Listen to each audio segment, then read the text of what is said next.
Hi అందరికీ నమస్కారం. బాలకృష్ణ వ్యాఖ్యలు అసెంబ్లీలో చేసినవి దుమారం రేపుతున్నాయి. గెలికి తన్నించుకోవడం అంటే ఏంటో బాలకృష్ణ గారు స్వయంగా నిరూపిస్తున్నారు. ఇవాళ ఆయన చేసిన వ్యాఖ్యలు రెండు వ్యాఖ్యలు. ఒకటేమో చిరంజీవి గారి పట్ల అనుచితంగా వ్యాఖ్యలు చేశారు, రెండేమో జగన్ని వాడొక సైకో అన్నాడు. సరే, వాడొక సైకో అనగానే వైసీపీ వాళ్ళు రెచ్చిపోతా ఉన్నారు. ప్రతి చోట ప్రెస్ మీట్లు పెడుతున్నారు, ప్రతి ఛానల్లో ఇదే డిబేట్ పెడతా ఉన్నారు. సో సైకో ఎవరు, సర్టిఫికేట్ ఎవరికి ఉంది, బాలకృష్ణ గతంలో ఏ సర్టిఫికేట్ తెచ్చుకున్నాడు, ఇలాంటి మాటలన్నీ మాట్లాడుతున్నారు. అవసరమా బాలకృష్ణ గారు మీకు ఇవన్నీ? గెలికి తన్నించుకోవడం అంటే ఇది కాదా? సరే, మీరు ఏమైనా వ్యాఖ్యలు చేసుకుంటారు, తన్నుకుంటారు, ఏమైనా అనుకుంటారు, ఒకళ్ళ పట్ల ఒకళ్ళ గౌరవం లేదు, ద్వేషభావంతో మాట్లాడతారు, పక్కన పెట్టండి. మరి అజాత శత్రువైన చిరంజీవి గారిని మీరు అలా అనటం భావ్యమా? చిరంజీవి గారు ఏనాడైనా కానీ మీ జోలికి వచ్చారా? మిమ్మల్ని ఇలా అనుచితంగా కానీ వ్యంగ్యంగా కానీ ఏ రోజైనా మాట్లాడారా? ఇంకా చెప్పాలంటే 50 సంవత్సరాల ఫంక్షన్ మీరు చేసుకుంటే మీ ఫంక్షన్కి అతిథిగా వచ్చి మిమ్మల్ని ఆశీర్వదించి మీతోటి మాట్లాడి బాలకృష్ణ గారు నేను కలిసి ఒక సినిమా చేద్దాం, మీరు అడగాలి ఆయనతో కలిసి సినిమా చేయాలని. ఎందుకంటే ఆయన స్థాయి వేరు, ఆయన స్థానం వేరు. అప్పటికి ఇప్పటికీ ఎప్పటికీ ఆయనే నెంబర్ 1. మరి మీరు అడగాలి కదా ఆయనతోటి, మీకంటే సీనియరు ఏ రకంగా వయసులో నేను చెప్తుంది. కానీ సినిమాల పరంగా కూడా ఆయనకున్న హిట్స్ కానీ ఏ రకంగా చూసినా కానీ మెగాస్టార్ ఆయన. మీరు అడగాలి మనం కలిసి ఒక సినిమా చేద్దాం బ్రదర్ అని. కానీ ఆయన అన్నారు, ఎందుకంటే మీరు అనరు కాబట్టి, మా బ్లడ్ వేరు మా బ్రీడ్ వేరు అంటారు కాబట్టి సరేలే ఒక మెట్టు తగ్గినా పర్లేదు, ఓ సహృద్భావ వాతావరణం కోసం అనేసి చిరంజీవి గారే మిమ్మల్ని అడిగారు.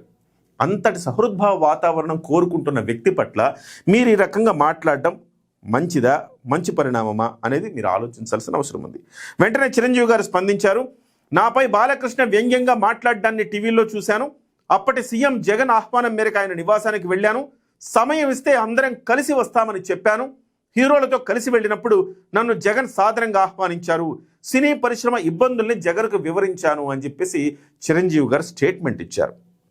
మరొక అంశం మాట్లాడారు. టికెట్ ధరలపై ప్రభుత్వంతో మాట్లాడాలని పరిశ్రమ ప్రతినిధులు నన్ను కోరారు. జమినీ కిరణ్ 3 సార్లు ప్రయత్నించినా బాలకృష్ణను కలవలేకపోయారు. అప్పుడు నేను ఫ్లైట్ ఏర్పాటు చేసి కొంతమందితో జగన్ను కలిశాను. ఆ నిర్ణయం వల్లే మీ వీరసింహారెడ్డికి, నా వాల్తేరు వీరయ్యకి టిక్కెట్ల రేట్లు పెరిగాయని చిరంజీవి గారు సవినయంగా మనవి చేస్తూ ఉన్నారు.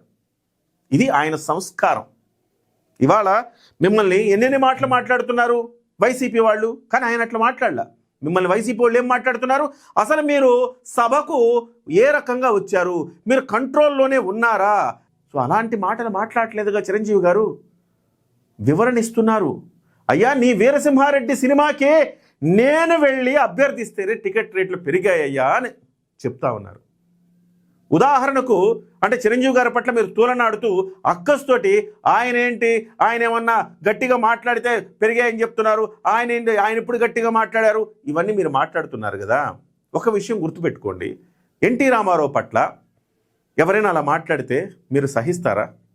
అసెంబ్లీలో ఉండి ఎన్టీ రామారావు ఏం చేశారు అని కందుల దుర్గేష్ గారు అన్నారనుకోండి, మీరు సహిస్తారు? వెంటనే కౌంటర్ ఎవరు? మరి పవన్ కళ్యాణ్ గారి సోదరుడు కదా ఆయన, మరి పవన్ కళ్యాణ్ గారు ఏమనాలి ఇప్పుడు మిమ్మల్ని? ఒక్క విషయం మీరు గుర్తుపెట్టుకోవాలి బాలకృష్ణ గారు, మీరు అన్నది కేవలం మెగాస్టార్ చిరంజీవి గారిని మాత్రమే కాదు. మీరన్నది ఉప ముఖ్యమంత్రి, ఆంధ్రప్రదేశ్ రాష్ట్రానికి ఉప ముఖ్యమంత్రులు వర్యులైన పవన్ కళ్యాణ్ గారి సోదరుణ్ణి అన్నారు. మీకు కష్టకాలంలో ఉన్నప్పుడు చేయూతనందించిన పవన్ కళ్యాణ్ గారి తండ్రి సమానుడైన చిరంజీవిని అన్నారు. మీ పార్టీ కునారిల్లిపోతూ కలుగుల్లో మీ వాళ్ళంతా ఉంటే మీ పార్టీకి ఊపిరి పోసిన పవన్ కళ్యాణ్ గారు దైవ సమానంగా భావించే చిరంజీవి గారిని అన్నారు. మీకు అర్థమవుతోందా? మీరు పొత్తు ధర్మానికి విఘాతం కలిగిస్తున్నారా లేదా? చిన్న మాట అంటేనే పార్టీ నుంచి సస్పెండ్ చేస్తున్నాడు పవన్ కళ్యాణ్ గారు. పెద్ద ఎత్తున ఆయన మీద పార్టీలో విమర్శలు కూడా వస్తున్నాయి. పొత్తు ధర్మం మనకేనా, వాళ్ళకి లేదా అంటున్నారు.